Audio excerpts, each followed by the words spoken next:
কথার শুরুতে যেই কথাটা দিয়ে শুরু করতে চাই আমি, সেটি হচ্ছে যে দিনাজপুর। সাধারণত মানুষ বলে যে নানা বাড়ি কোথায়, কিন্তু দিনাজপুরকে কেন জানি সবসময় মনে হলেই নানি বাড়ি কথাটা আমার মনে হয়। সবসময় নানি বাড়ি, কেন জানি নানি কথাটাই সামনে আসে। এই দিনাজপুর শহরটা, এখানে বেশ কিছু স্মৃতি আছে আমার। বালুবাড়ির স্মৃতি আছে, বালুবাড়িতে নানি বাড়ি, সেখানকার বেশ কিছু স্মৃতি আছে। তারপরে ঘাসিপাড়ায় ছিল, বালুবাড়িতে আসার আগে ঘাসিপাড়ায় ছিল নানি বাড়ি, সেই ঘাসিপাড়ার কথা কিছুটা খেয়াল আছে, অল্প স্বল্প, বহু বছর আগের কথা, সব পরিষ্কার মনেও নেই। তো এখন স্বাভাবিকভাবেই এই এলাকার প্রতি কিছুটা তো টান থাকবেই, এই এলাকার প্রতি একটা ডিফারেন্ট একটা টান থাকবেই। সেজন্যই দায়িত্ব আছে। এখন যখন আল্লাহর রহমতে একটা দায়িত্বে আছি আমি, স্বাভাবিকভাবে সেই দায়িত্বের অবস্থান থেকেও এখানে যারা বক্তব্য রেখেছেন, ডিসি সাহেব থেকে শুরু করে চেম্বারের সভাপতিকে শুরু করে অন্য আরও যারা বক্তব্য রেখেছেন, সকলেই এলাকার বিভিন্ন বিষয় নিয়ে কিছু কিছু বিষয় উল্লেখ করেছেন, এলাকার বিভিন্ন সমস্যা নিয়ে।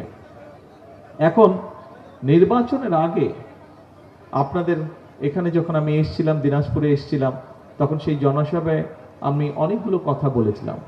নিশ্চয়ই আপনারা খেয়াল করেছেন যে নির্বাচনের পরে আলহামদুলিল্লাহ আল্লাহর রহমতে আমরা যখন সরকার গঠন করতে সক্ষম হয়েছি, তারপরে 1 মাসের মতন, এখনো বোধহয় 2 দিন বাকি আছে 1 মাস হতে, 1 মাসের মতন সময়ের মধ্যে আমরা চেষ্টা করেছি যে বাংলাদেশের মানুষের কাছে আমরা যে ওয়াদাগুলো করেছিলাম, সেই ওয়াদাগুলোর কতগুলো ওয়াদা আমরা ইতিমধ্যে কাজ শুরু করেছি। যেমন আজকে এই দিনাজপুর জেলার কাহরোল, সেই এলাকা থেকে আমরা আমাদের খাল খনন কর্মসূচির কাজটি শুরু করেছি। এখানে ডিসি সাহেব ওনার বক্তব্যে একটি কথা বলেছেন, যেহেতু দিনাজপুর অঞ্চলটি, এই এলাকাটি সমুদ্রপৃষ্ঠ থেকে উপর দিকে, সেই জন্য এখানে পানির সমস্যা হয়। তবে নিশ্চয়ই বাই না আপনারা জানেন, অনেকেরই ধারণা আছে যে এই পানির সমস্যাটা শুধুমাত্র দিনাজপুর এলাকায় নয়, সামগ্রিকভাবে সমগ্র বাংলাদেশেই কম বেশি পানির সমস্যাটা কিছুটা দেখা দিয়েছে। তার কারণ হচ্ছে অনেকগুলো বছর ধরে আমাদের নদী নালা খালগুলো বন্ধ হয়ে গিয়েছে বা ভরাট হয়ে গিয়েছে, এবং ভরাট হয়ে যাবার কারণে এখানে শুষ্ক মৌসুমে পানি থাকছে না, বর্ষা মৌসুমে পানি আসলেও যে পরিমাণ পানি থাকার কথা সে পরিমাণ পানি থাকছে না, এবং একই সাথে বর্ষা মৌসুমে বা হঠাৎ করে উজান থেকে যখন পানি আসছে, তখন খালগুলো এবং নদীগুলো ভরাট হয়ে যাওয়ার কারণে পানিগুলো দুপাশে মানুষের ঘর বাড়ি, ফসল ফলাদি, গবাদি পশু এগুলোকে নষ্ট করছে। তা আমরা খাল খনন কর্মসূচিটি হাতে নিয়েছি। এই কর্মসূচি শুধু দিনাজপুর নয়, সমগ্র বাংলাদেশে।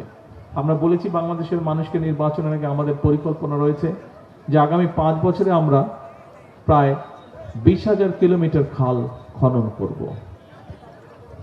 আপনারা নিজেদের এলাকারই যদি চিন্তা করেন, এই যে যেই কথাটা আমি বললাম যে খালে পানি থাকছে না, কিন্তু পানিটা সাইডে চলে যাচ্ছে বর্ষাকালে, যখন পানিটা প্রয়োজন শুষ্ক মৌসুমে, সেই সময় শুকনা থাকছে খাল, পানি শূন্য থাকছে, ফলে জমি আবাদ করতে সমস্যা হচ্ছে। একই সাথে খালে বা নদীতে পানি জমে যাওয়ার কারণে মানুষকে ভূগর্ভস্থ পানির উপরে ডিপেন্ড করতে হচ্ছে, এবং এর ফলে যেটা হচ্ছে ভূগর্ভস্থ পানি নিচে থেকে টানতে টানতে সেখানেও আস্তে আস্তে পানি কমে যাচ্ছে। আজকে থেকে 20 বছর আগে আমরা যতটুকু নলকূপ খনন করার জন্য যতটুকু গভীরে যেতে হতো, এখন অনেক বেশি যেতে হয়। আর তখন যদি 100-150 ফিট শিয়া বাটার ও ভিটামিন ই সমৃদ্ধ লিলি বিউটি সোপ, তারুণ্যময় উজ্জ্বল ত্বকের জন্য পানি পাওয়া যেত, এখন হয়তো 600-700 ফিট নিচে যেতে হয়, তারপরে পানি পাওয়া যায়, যেটা একটা আস্তে আস্তে একটি ভয়াবহ পরিস্থিতির দিকে আমরা যাচ্ছি। সেজন্যই আমরা চাইছি যে খালগুলো যদি আমরা খনন করি, সেখানে যদি ভরা মৌসুমে এবং শুষ্ক মৌসুমে আমরা পানি ধরে রাখতে পারি, তাহলে মানুষ যেমন ব্যবহার করতে পারবে, কৃষিকার্যের জন্য ব্যবহার হবে, এবং আস্তে আস্তে ভূগর্ভস্থ পানিতে রিচার্জ হওয়ার, যেটি শূন্য হয়ে গেছে সেটি রিচার্জ হবে। আরেকটি বড় সমস্যা আছে আর্সেনিক প্রবলেম। ভূগর্ভস্থ পানি আমরা যত টানতে থাকবো, একই সাথে আর্সেনিকের সমস্যা তত বাড়তে থাকবে। আমরা যদি খাল খননের মাধ্যমে, নদীগুলো খনন করার মাধ্যমে আমরা এই পানিগুলোকে ধরে রাখতে পারি, তাহলে পানিগুলো আস্তে আস্তে ভূগর্ভস্থ পানি রিচার্জ হতে থাকবে। তখন ভূগর্ভস্থ পানি রিচার্জ হওয়ার যেমন একদিকে হবে, আমাদের ভূগর্ভস্থ পানির রিজার্ভ যেমন আস্তে আস্তে বাড়া শুরু করবে, একই সাথে আমাদের আর্সেনিক সমস্যার সমাধানও কমতে শুরু করবে। এখন আসুন, খাল খননের পরে আপনারা দেখেছেন যে আমরা বাংলাদেশের মানুষের কাছে বলেছিলাম এই বাংলাদেশের জনসংখ্যার অর্ধেক হচ্ছে নারী। এই নারীদেরকে যদি আমরা পেছনে ফেলে রাখি, পুরুষদের পাশাপাশি যদি নারীদেরকে আমরা স্বাবলম্বী করে গড়ে তুলতে না পারি, তাহলে এত বড় দেশ, 20 কোটি মানুষের দেশ আমাদের, 20 কোটি মানুষের এই দেশ মানে বিশাল বড় একটি দেশ। এই দেশকে আমরা সামনে এগিয়ে নিয়ে যেতে পারবো না, আমরা যত কথা বলি, যত পরিকল্পনাই করি না কেন। এবং সে কারণেই এই নারীদেরকে স্বাবলম্বী, বিশেষ করে অর্থনৈতিকভাবে স্বাবলম্বী করে গড়ে তোলার জন্য আমরা ফ্যামিলি কার্ডের কথা বলেছিলাম। আমাদের হিসাবে বাংলাদেশে প্রায় 4 কোটি পরিবার রয়েছে এবং আমরা মনে করি শহর গ্রাম, মধ্যবিত্ত, নিম্ন মধ্যবিত্ত, নিম্নবিত্ত সবকিছু মিলিয়ে প্রায় 4 কোটির মতন পরিবার রয়েছে।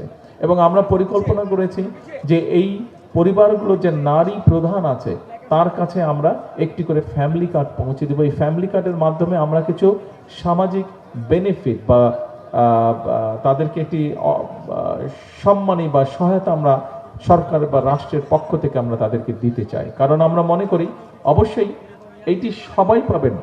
আমাদের বিভিন্ন সোশ্যাল বেনিফিট নেটওয়ার্ক যেগুলো আছে, সোশ্যাল সেফটি নেটওয়ার্ক আছে, এখানে আমরা দেখেছি যে বিভিন্ন ক্যাটাগরির মানুষ বিভিন্ন কিছু পেয়ে থাকেন, কিন্তু সেখানে একই সাথে আরেকটি সমস্যা দেখা দিয়েছে যে অনেকের যেটা পাওয়া উচিত না তারা সেইটি পাচ্ছেন, ফলে সেখানে একটা দুর্নীতির বিষয় রয়ে যাচ্ছে। সেজন্যই আমরা ফ্যামিলি কার্ডটিকে আমরা ইউনিভার্সাল করেছি, অর্থাৎ সকল নারী এটি পাবেন। সেটি একজন ইমাম সাহেবের স্ত্রী যেমন পাবেন, সেটি একজন কৃষকের স্ত্রী পাবেন, একজন প্রাইমারি স্কুলের শিক্ষক তার স্ত্রীও এটি পাবেন, একজন মুদি দোকানদার তার স্ত্রীও পাবেন, একজন ডিসি সাহেবের স্ত্রী উনিও পাবেন, এসপি সাহেবের স্ত্রী উনিও পাবেন, একজন এমপি সাহেবের স্ত্রী উনিও পাবেন, একজন মন্ত্রীর স্ত্রী উনিও পাবেন। কিন্তু এখানে আমরা মনে করি পরের দিকে আমি যাদের কথা বলেছি, নিশ্চয়ই সেই মানুষগুলো এতটুকু নিশ্চয়ই প্রত্যেকের আমাদের এতটুকু দায়িত্ববোধ আছে যে যাদের পাওয়া উচিত না তারা নিশ্চয়ই সেটি তখন নেবেন না। তার ফলে যেটি হবে, যাদের আসলেই পাওয়া উচিত সেই পরিবারগুলোর কাছে আমরা সেই সহায়তাগুলো পৌঁছে দিতে পারবো। আমরা ফ্যামিলি কার্ডের পাইলট প্রজেক্টটি শুরু করেছি। আপনারা নিশ্চয়ই কম বেশি আপনাদের অনেকেরই ধারণা আছে যে সরকারের কোনো কাজ যখন শুরু করতে হয়, এই ধরনের কাজ, তখন পাইলট প্রজেক্ট প্রথমে করতে হয়। সরকারের কিছু নিয়ম কারণ আছে, পাইলট প্রজেক্ট করতে হয়। সেই পাইলট প্রজেক্টের অধীনে আমরা অলরেডি এর মধ্যেই ফ্যামিলি কার্ডের কাজ শুরু করেছি এবং দিনাজপুরে আমরা আমাদের দিনাজপুর 6 না, দিনাজপুর 6তে আমরা এই ফ্যামিলি কার্ডের যে পাইলট প্রজেক্ট শুরু করেছি। 10টি জায়গায় আমরা বাংলাদেশের 14টি জায়গায় না, 14টি জায়গায় হয়েছে, 15টি জায়গায় আমরা শুরু করেছি পাইলট প্রজেক্ট। তার মধ্যে দিনাজপুর 6 অর্থাৎ আমাদের ডাক্তার জাহিদ সাহেবের যে এলাকাটায়, সেখানে আমরা শুরু করেছি। বাংলাদেশে টোটাল 37,000 মানুষকে আমরা এই ফ্যামিলি কার্ডের আওতার মধ্যে নিয়ে এসেছি।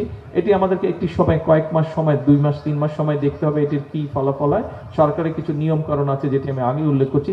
তারপরে আমরা ধীরে ধীরে আস্তে আস্তে এটির প্রসার আমরা বাড়াতে থাকবো। অর্থাৎ আমাদের যেই কমিটমেন্ট ছিল এবং যেই লক্ষ্য, অর্থাৎ বাংলাদেশের নারীদেরকে এম্পাওয়ার্ড করা, তাদেরকে স্বাবলম্বী করে তোলা, এটি আমরা ধীরে ধীরে এই কাজ শুরু করেছি।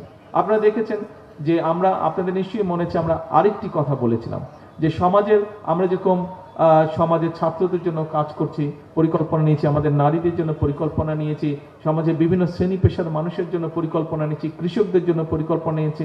একইভাবে আমাদের একটি পরিকল্পনার অংশ ছিল, আমাদের এই সমাজে এক ধরনের মানুষ আছেন যারা আমাদেরকে বিভিন্ন সময় বিপদে আপদে বিভিন্ন সময় পরামর্শ দিয়ে থাকেন, যারা আমাদের জন্ম থেকে মৃত্যু পর্যন্ত থাকেন। কারা সেই মানুষগুলো? সেই মানুষগুলো হচ্ছে আমরা যারা মুসলমান, সেই হিসাবে বিভিন্ন মসজিদ মাদ্রাসা যারা মুয়াজ্জিম সাহেব আছেন, ইমাম সাহেব আছেন, খতিব সাহেব আছেন সহ বিভিন্ন ধর্মের যারা ধর্মীয় গুরু আছেন, এই ধরনের মানুষগুলো। কিন্তু এই ধরনের মানুষগুলোর ক্ষেত্রে আমরা দেখেছি তাদের অধিকাংশ ক্ষেত্রে এই মানুষগুলো অনেক কষ্টে জীবনযাপন করেন। আমরা নির্বাচনের আগে বলেছিলাম যে আমরা সরকার গঠনে সক্ষম হলে এই ধরনের যারা ধর্মীয় গুরু আছেন তাদেরকে আমরা সরকারের পক্ষ থেকে একটি সম্মানের ব্যবস্থা করব। আলহামদুলিল্লাহ, আল্লাহর রহমতে আপনারা দেখেছেন গত কয়েকদিন আগে এই কাজটিও আমরা শুরু করেছি। অর্থাৎ আমাদের যে কমিটমেন্ট ছিল, মানুষের প্রতি যে এই কমিটমেন্ট ছিল, সেটির কাজও আমরা শুরু করেছি। একই সাথে খাল খনন, ফ্যামিলি কার্ড সহ আমরা ধর্মীয় গুরু যারা আছেন তাদেরকে আমরা এই সম্মানের ব্যবস্থাও শুরু করেছি। আমরা ইনশাল্লাহ আশা করছি যে আগামী মাসের ভিতরে কৃষকদের জন্য আমরা যেটি বলেছিলাম যে আমরা একটি কৃষক কার্ড দেব, সেইটির কাজও আমরা এগিয়ে নিয়ে যাচ্ছি। আমরা আশা করছি ইনশাল্লাহ সেটিরও পাইলট প্রজেক্ট আগামী 1 মাসের মধ্যে আমরা শুরু করতে পারবো। আপনাদের নিশ্চয়ই মনে আছে এখানে অনেক কয়েকজন বক্তব্য দিয়েছেন, ডিসি সাহেব এখানে বক্তব্য দিয়েছেন, উনি ওনার বক্তব্যে বলেছেন কৃষকের কথা, এখানে আমের কথা উনি বলেছেন, লিচুর কথা বলেছেন, টমেটোর কথা বলেছেন, আমাদের জাহাঙ্গীর আলু এবং টমেটোর কথা খুব সম্ভব বলেছে। অর্থাৎ দোয়া করতে হবে, রাইট। এখানে কৃষিজ, এটা কৃষি এলাকা, কাজে কৃষি এলাকা হিসাবে স্বাভাবিকভাবেই এখানে আমাদের কতগুলো পরিকল্পনা নিতে হবে যাতে এই কৃষি পণ্য এবং কৃষকদের সহযোগিতা করতে পারে। আপনাদের নিশ্চয়ই অনেকের ধারণা আছে এবং আপনারা পত্রপত্রিকা পড়েছেন, আমরা বলেছিলাম যে আমরা কৃষকদের 10,000 টাকা পর্যন্ত কৃষি ঋণ মওকুফ করব। আলহামদুলিল্লাহ, আল্লাহর রহমতে আমরা সরকার গঠনের 1 সপ্তাহের মধ্যে এই কাজটি আমরা করেছি, সেটিও আমরা করেছি। আমি বক্তব্য শেষ করবো, এখানে মোনাজাত হবে, আমাদের ইফতারের টাইম, সবাই ইফতারের জন্য অস্থির আছে। একটি কথা বলে আমি বক্তব্য শেষ করব, যেহেতু কৃষি প্রধান এলাকা এটি, এই এলাকায় কিভাবে কৃষি সংক্রান্ত মিল কারখানা তৈরি করা যায়, বাংলাদেশের যারা এই ব্যাপারে মিল কারখানার মালিক তাদের সাথে আমাদের আগামী সপ্তাহে ঈদের পরে আমরা ইনশাল্লাহ তাদের সাথে বসে আমরা এই এলাকায় কৃষি সংক্রান্ত কি কি মিল কারখানা তৈরি করা যায় সেই ব্যাপারে আমরা ইনশাল্লাহ পরিকল্পনা গ্রহণ করব, যাতে এই এলাকায় যারা বেকার যুবক আছে, যারা তরুণ সমাজের সদস্য আছে, তাদের কর্মসংস্থানের ব্যবস্থা করতে পারি। এখানে একটি কথা এসছে যে বিভিন্ন, যেমন লিচু বলেন, আলু বলেন, টমেটো বলেন, আম, এগুলির কোল্ড স্টোরেজের কিছু ব্যাপার আছে। এইগুলোর ব্যাপারে আমাদের কাজ চলছে, একটু সময় লাগবে, কিন্তু সেইগুলো আমরা ধীরে ধীরে করব। শুধু আপনাদেরকে একটি কথা বলবো, এখানে বক্তব্যে কম বেশি সবাই বলেছেন, এখানে যতজন মানুষ আপনারা কম বেশি উপস্থিত আছেন, আপনারা বিভিন্ন দল মতের মানুষ এখানে হতেই পারেন, কিন্তু একটি কথা কম বেশি সারা বাংলাদেশের নির্বাচনের সময় যখন আমি বিভিন্ন জায়গায় গিয়েছি, সব জায়গা থেকে একটি কথা আমি শুনেছি, একটি কথা আমি জেনেছি বিভিন্ন মানুষের মুখের থেকে, সেটি হচ্ছে যে বিগত অনেকগুলো বছর মানুষের যেরকম প্রত্যাশা ছিল দেশ এগিয়ে যাবে, দেশে বিভিন্ন উন্নয়নমূলক কর্মকাণ্ড হবে, সেটি বলা যায় কোথাও তেমন কিছু হয়নি। কাজেই আমাদেরকে, আপনাদের সকলকে আমি আজকে অনুরোধ করব, ইফতার আগে অনুরোধ করব, দেখুন দেশটি আমাদের, এই দেশটিকে যদি গড়তে হয় আমাদের সকলকেই পরিশ্রম করার মাধ্যমে এই দেশটিকে গড়তে হবে, কিন্তু পরিশ্রম করার আগে আরেকটি কাজ আছে, সেটা হচ্ছে আমাদের সকলকে ধৈর্য সহকারে কাজ করতে হবে। আমরা যদি অস্থির হয়ে যাই, 15-20 বছর যেই কাজগুলো হয়নি, 15 বছর 16 বছর ধরে যেই কাজগুলো হয়নি, আমরা হয়তো 1 মাস 15 মাসে পারবো না। যেই সমস্যা তৈরি হচ্ছে, এই সমস্যাগুলোকে সমাধান করতেও সময়ের প্রয়োজন আছে। শিয়া বাটার ও ভিটামিন ই সমৃদ্ধ লিলি বিউটি সোপ, তারুণ্যময় উজ্জ্বল ত্বকের জন্য।